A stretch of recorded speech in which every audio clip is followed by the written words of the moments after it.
Dear Dhruv Rathee, Hindi में बोले तो प्रिय जर्मन भाई, आपने अपने YouTube चैनल पर रिसेंट में वीडियो अपलोड किया है पहलगाम अटैक पर। आपने ये वीडियो सिर्फ व्यूज़ के लिए बनाया है क्या? आपने इस पूरे वीडियो के अंदर सिर्फ और सिर्फ स्टार्टिंग के 3 से 4 मिनट आपने पहलगाम पर बात की, बाकी के 7 के 8 मिनट हर वीडियो की तरह आप बीजेपी और मोदी पर बात किया, बाकी 1 मिनट से 2 मिनट आपने अंबानी के ऊपर बात की, आखिरी के 3 से 4 मिनट आपने भारत एकता के बारे में बात की। क्या आप मुझे समझा पाएंगे कि आप कौन से भारत एकता के बारे में बात कर रहे थे? मैं मानता हूं कि आप जर्मन के बेस्ट वीडियो क्रिएटर हो, सिर्फ आप जर्मन के नहीं, आप यूट्यूब प्लेटफॉर्म पर भी एक बेस्ट वीडियो क्रिएटर हो। लेकिन मैं आपको इंडियन यूट्यूबर तब बोलूंगा जब आप जर्मनी छोड़कर इंडिया में रहना शुरू कर देंगे और इंडिया के प्रॉब्लम को तो आप ऊपर लाए ही लाए, प्रॉब्लम के साथ सोल्यूशन बताएंगे, तब मैं जानूंगा कि आप एक इंडियन यूट्यूबर हो। तब तक के लिए तो आप एक जर्मन भाई हो। जैसा कि आप भारत की मीडिया को गोदी मीडिया कहते हो, मैं भी एग्री करता हूं कि भारत की न्यूज़ मीडिया गोदी मीडिया है और कुछ यूट्यूब चैनल गोदी मीडिया है, लेकिन आप भी किसी केजरीवाल से कम नहीं हो। आप भी वो मैनिपुलेशन वाले गेम खेलते हो, आप भी पूरे माइंड वॉश के लिए ही जाने जाते हो। आप कभी आधा अधूरा फैक्ट दिखाकर आप भी अपने वन साइडेड स्टोरी बता के निकल जाते हो, आप प्रॉब्लम गिनवा के चले जाते हो, लेकिन आप सोल्यूशन बताना कब शुरू करोगे? कोई नहीं, ये वीडियो आपके पहलगाम अटैक वीडियो का रिप्लाई है। इस वीडियो के आगे मैं आपके बारे में नहीं बल्कि एक प्रॉब्लम के सोल्यूशन के बारे में बात करूंगा। प्रॉब्लम है पहलगाम अटैक और सोल्यूशन है एक ऐसा ब्लॉक है जो पूरे पाकिस्तान को बर्बाद कर सकता है। क्या अगर मैं बताऊं कि इंडिया पाकिस्तान को घुटने पे ला सकता है बिना एक गोली चलाए बिना? सुनने में ये अजीब है, हाउ इट इज पॉसिबल लगता है ना, पर जवाब छुपा है अरेबियन सी के गहराई में, उसी गहराई में जहां से पाकिस्तान का 95% से ज्यादा ट्रेड होता है। सोचो, अगर पाकिस्तान का फ्यूल, दवाइयाँ, खाना, उसके सारे प्रोडक्ट कट ऑफ हो जाए, उसके बावजूद पाकिस्तान क्या करेगा? ये कोई सेंचुरी मूवी का प्लॉट नहीं है भाई, ये है नेवल ब्लॉकेज का असली डर। ये वही नेवल ब्लॉकेज है जो इंडिया की मिलिट्री यूज करके पाकिस्तान की इकोनॉमी को घुटने पे ला सकता है, वहां की मिलिट्री को लाचार कर सकता है, पूरे पाकिस्तान को सरेंडर करने पे मजबूर कर सकता है। आज की वीडियो टोटली अनफिल्टर्ड होने वाली है। इस वीडियो के अंदर कोई भी बी फुटेज या कोई भी आर्टिकल लाइक ध्रुव राठी एक वन साइडेड आर्टिकल नहीं यूज करेंगे। ये वीडियो टोटली रॉ होगी। जो भी मैं कैमरा से फुटेज उठाऊंगा सेम फुटेज मैं अपने यूट्यूब चैनल पे अपलोड कर दूंगा, इसमें कोई भी एडिटिंग नहीं होगी।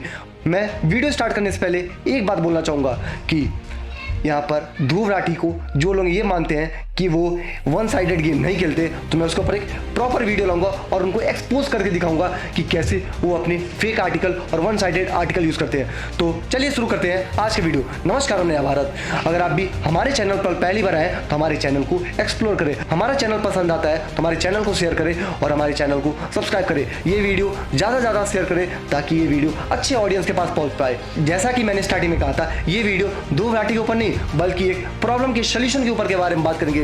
तो प्रॉब्लम है पहलगाम अटैक और सोल्यूशन है नेवल ब्लॉकेज। ये नेवल ब्लॉकेज, ये टर्म उतना ही सुनने में आसान लग रहा है जैसे कि एक नॉर्मल टर्म हो, बट ये टर्म पाकिस्तान के लिए तो रात की नींद उड़ा देगा, लेकिन इंडिया के लिए भी थोड़ी सी ये डैमेज कर सकता है। तो इस वीडियो के अंदर हम डिस्कस करेंगे नेवल ब्लॉकेज का पूरा स्ट्रेटजी। आप वीडियो के एंड तक जरूर रुकिए क्योंकि आपको नेवल ब्लॉकेज समझ में तो आ जाएगा, लेकिन आपको ये भी पता चलेगा कि नेवल ब्लॉकेज हमारे भारत के लिए भी एक साइड इफेक्ट है और हमारे डिप्लोमेसी के लिए भी एक बहुत बड़ा डिसएडवांटेज है। तो चलिए शुरू करते हैं आज का वीडियो और पहला टॉपिक है strategic importance control of Arabian सी।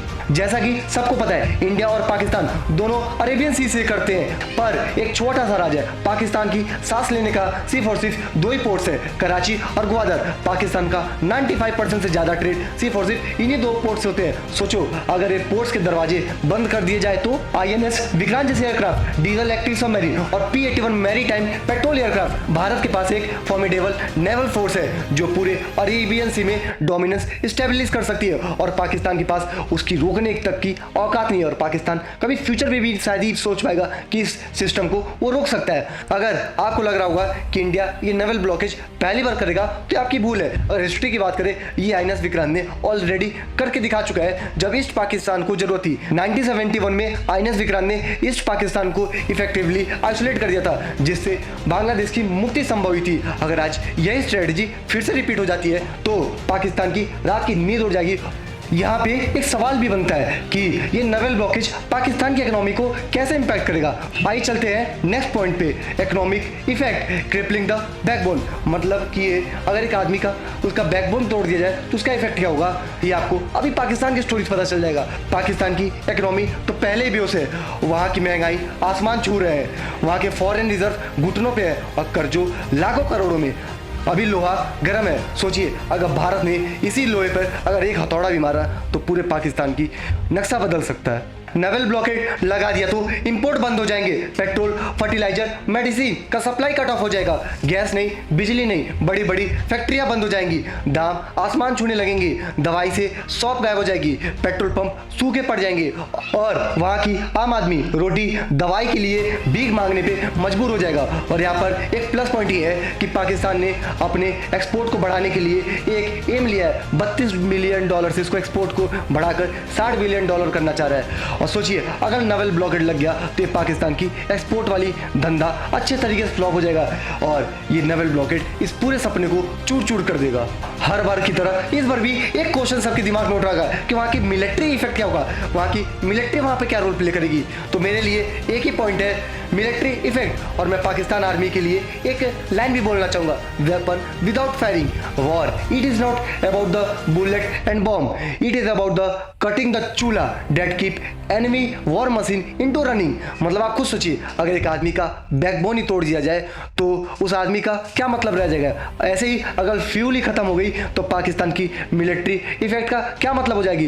पाकिस्तान की फाइटर जेट सिर्फ और सिर्फ ग्राउंड पे रह जाएगी, वहां की सिर्फ और सिर्फ बंदरगाह पे, और वहां की टैंक बिना फ्यूल के लाचार हो जाएंगी। यही तो प्लस पॉइंट होगा, यही तो असली स्ट्रेटजी होगा भारत को डोमिनेंस करने के लिए अरेबियन सी में और पाकिस्तान को सरेंडर करवाने पे। एक पॉइंट ये बहुत बड़ा रोल प्ले करेगा। हर कहानी में एक ट्विस्ट होता है तो यहाँ पर भी एक ट्विस्ट है। ब्लॉकेड सिर्फ मिलिट्री सिर्फ का गेम नहीं है, दिमाग का भी गेम है। रिमेंबर 2025 जब इंडिया ने अटारी बॉर्डर को शट डाउन कर दिया, पानी रोक दिया, हाँ तब पाकिस्तान ने इसके जवाब में जितने भी टाइप थे, जितने भी ट्रेड थे इंडिया के साथ, उसको कट ऑफ कर दिया। इससे भारत को भी नुकसान हुआ है। लेकिन यहाँ पर एक प्लस पॉइंट ये है कि पाकिस्तान के सपोर्ट में सिर्फ चाइना है। चाइना जैसे डिप्लोमेसी कंट्री, चाइना को भी पता है जहाँ फायदा हुआ वो वहाँ मुड़ सकता है। लेकिन मैं यहाँ पे कहूँगा कि कोई भी जनता या कोई भी पाकिस्तान की आवाम अगर कोई देश में रह रही है तो अपने देश को ही सपोर्ट करेगी। तो वहाँ की पाकिस्तान की आवाम एकजुट हो जाएंगे भारत के लिए और वहाँ के लीडर को शायद कुछ ना कुछ कड़ा फैसला उठाना पड़ेगा भारत के अगेंस्ट में। शायद वो यूएन में जाके रंडी रोना करेंगे, चाहे वो फिर अपने पापा चाइना का साथ लेंगे और चाहे अपने चाचा टर्की का, वही चाचा टर्की जो उसके सपोर्ट में कभी आया हो लेकिन कभी स्टैंड नहीं लिया। भूलना मत पाकिस्तान एक हेल्पलेस कंट्री नहीं है, जैसा कि मैंने बोला टर्की और चाइना इसके सपोर्ट में है। वहाँ की मिलिट्री इक्विपमेंट भी कुछ चाइना से है, कुछ यूएसए से है, कुछ यूके से है और कुछ फ्रांस से है। उनके पास भी हर कंट्री से कुछ ना कुछ मिलिट्री इक्विपमेंट है। और सबसे बड़ी बात, जो ग्वादर पोर्ट है उसे चाइना ने डेवलप किया है। तो आप सोचिए अगर वो पोर्ट चाइना ने डेवलप किया है तो उसके लिए जरूर स्टैंड लेगा। यहाँ पे एक डिसएडवांटेज आता है इंडिया के लिए, अगर इंडिया का एक भी गलत मूव हुआ तो इकोनॉमिक वॉर पूरी तरीके से एक जंग में छिड़ जाएगी।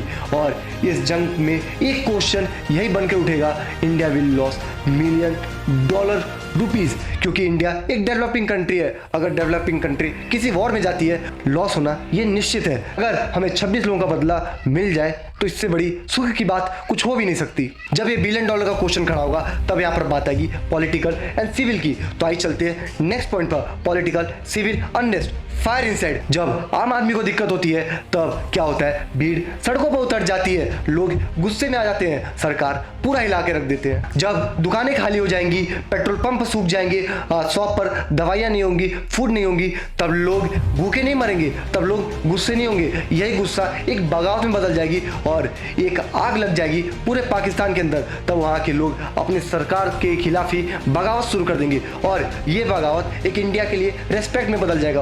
और सब कुछ सही रहा तो इंडिया यहाँ पर ये वॉर जीत जाएगा और यहाँ से पाकिस्तान हार सकता है। लेकिन यहाँ पर एक टर्म आता है ग्लोबल आउटरीच। अगर आपको नहीं पता है कि ग्लोबल आउटरीच क्या होता है। मैंने स्टार्टिंग में कहा था सब कुछ सही रहा तो एक जगह जाके इंडिया फंस सकता है, वो है ग्लोबल आउटरीच और डिप्लोमेसी। सबको पता है कि भारत एक डेवलपिंग कंट्री है। डेवलपिंग कंट्री के लिए हर कंट्री का साथ, हर जगह उसको न्यूट्रल रहना बहुत जरूरत है। ये दुनिया वाली बात आपको कोई नहीं बताएगा। नेवल ब्लॉकेज सिर्फ एक इजी गेम नहीं है बल्कि एक लीगल माइंडसेट का गेम है। इंडिया को फूड और मेडिसिन तो अलाउ करना ही पड़ेगा। अगर इंडिया यहाँ पर फूड और मेडिसिन नहीं अलाउ कर पाया तो इंडिया के खिलाफ एक ग्लोबल आउटरीच आएगा। यहाँ पर चाइना, टर्की, अमेरिका और यहाँ पर यूएन 100% इंटरफेयर करेगा। और जैसे ही ये कंट्री इंटरफेयर करेगा वहाँ पर इंडिया अगर न्यूट्रल नहीं रहा तो ये कंट्री हमारे अगेंस्ट में हो जाएगी। इंडिया को यहाँ पर सिर्फ पाकिस्तान को नहीं पूरे दुनिया से लड़ना पड़ सकता है। डिप्लोमेसी एक ऐसा टर्म जो मैंने स्टार्टिंग में कहा था, ये यहाँ पर एक बहुत दिक्कतें करेगी। यही तो बात होती है, डिप्लोमेसी ही तो यहाँ पे जंग जीतती है या हार जाती है। याद रखो पाकिस्तान ने ऑलरेडी विक्टिम कार्ड खेलकर हमारे साथ एक धोखा कर चुका है कि वो ये स्पेस बंद कर दिया है। इससे हमें उतना फर्क तो नहीं पड़ेगा लेकिन कहीं ना कहीं हमें लॉस होगा। अगर हम नेवल ब्लॉकेज लगाए तो उसके लिए विक्टिम कार्ड खेलने का एक और नया प्ले कार्ड मिल जाएगा और एक और बड़ी ड्रामा करने के लिए वो तैयार हो जाएगा। यहाँ पर इंडिया को एक बुली दिखना पड़ेगा, एक खुला सांड। और हमें पता है हमारे इंडियन मिलिट्री और हमारे गवर्नमेंट, अगर उन्हें बुली दिखना पड़ेगा तो शायद वो दिखेंगे। अगर पूरी समरी की बात करें तो सिर्फ और सिर्फ एक ही वर्ड आती है, पावर स्टेटमेंट। और ये पावर स्टेटमेंट जाती है हमारे इंडियन मिलिट्री के पक्ष में, क्योंकि अरेबियन सी में सिर्फ और सिर्फ इंडियन ही डोमिनेंस कर सकती है। क्योंकि इंडियन जैसे एयरक्राफ्ट, इंडियन जैसे एयरफोर्स, इंडियन जैसे मिलिट्री शायद ही आसपास की किसी नेबर कंट्री में हो। अगर सीधे शब्दों में कहे तो नेवल ब्लॉकेज सिर्फ स्ट्रेटजी नहीं है बल्कि एक खामोश हाथी है। ये हाथी पाकिस्तान की इकोनॉमी को कुचल देगा, वहां के देश को सरेंडर करने के लिए मजबूर कर देगा बिना एक भी सोल्जर, बिना एक भी मिलिट्री बॉर्डर पर भेजे। और ये स्ट्रेटजी पूरा वॉर जीत सकता है। 26 लोगों का बदला लेने का सबसे सही पॉइंट है नेवल ब्लॉकेज। और ये नेवल ब्लॉकेज उन्हें मजबूर कर देगा घुटने टेकने में। इंडियन नेवी तैयार है, अरेबियन सी हमारा है। भारत सरकार को पता है, हमारे इंडियन मिलिट्री को पता है, हमारे डिप्लोमेसी को पता है कि नेवल ब्लॉकेज कब यूज करना है और कैसे यूज करना है और किसके खिलाफ यूज करना है। यहाँ पर किसी यूट्यूबर की, यहाँ पे किसी की जरूरत नहीं है। मैं देख रहा हूँ सोशल मीडिया पे बहुत ज़्यादा लोग वॉर छेड़ दे रहे हैं, जैसे लग रहा है वही डिप्लोमेसी के अंदर है। मैं यहाँ पर अपनी बात रखने नहीं आया था, मैं नेवल ब्लॉकेज को एक्सप्लेन करने आया था। मैं ध्रुव राठी की पॉइंट को यहाँ पर रिप्लाई देने आया था। किसी प्रॉब्लम से काम नहीं चलता, आप एक सोल्यूशन बताएं। मैं यहाँ पर कोई वॉर नहीं छेड़ा। हमारी डिप्लोमेसी को, हमारे इंडियन मिलिट्री को पता है कब और कैसे वॉर जीतना है। यहाँ पर उनको किसी की पॉइंट ऑफ व्यू की जरूरत नहीं है। बस आज का वीडियो मैंने ध्रुव राठी का रिप्लाई में बनाया था। तो आज की वीडियो खत्म करते हैं यहीं पर। मिलते हैं एक नई वीडियो में एक नई स्टोरी के साथ। तब तक के लिए जय श्री राम।